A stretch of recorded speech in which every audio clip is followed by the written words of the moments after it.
Další díl seriálu o přípravě mužské reprezentace na prosincové mistrovství světa. Tentokrát se budeme věnovat jednomu z klíčových bodů moderního florbalu, a sice fyzické přípravě reprezentantů.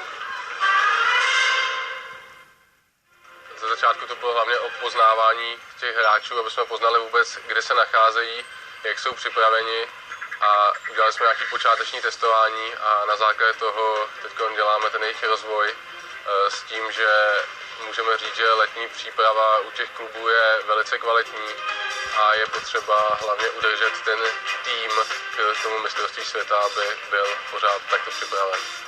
Letní příprava Mladé Boleslavi probíhala hodně náročně, protože vlastně 6krát týdně jsme trénovali, moc těch volných dnů nebylo, takže to bylo hodně náročné i pro mě, protože když jsme se rozdělili do nějakých výkonnostních skupin, tak jsem vždycky musel jít do té nejlepší, abych se zlepšoval a byl dobře připraven.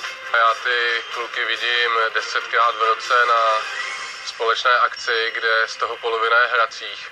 To znamená, já jsem hodně závislý na jejich kondičních trenérech, který mi hodně pomáhají v jejich přípravě a v těch trénincích navíc, který mají oproti těm oddílovým tréninkům.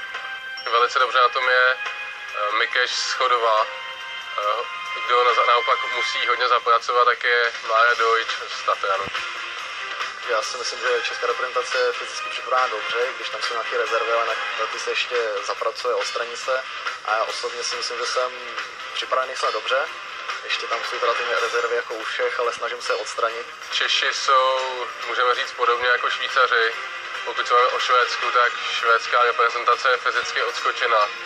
A je to naším i cílem a úkolem je nějakým způsobem dohnat. Samozřejmě to nejde za dvouleté období, ale potřebujeme na to minimálně další 2 cykly, aby jsme ty kluky tam posunuli.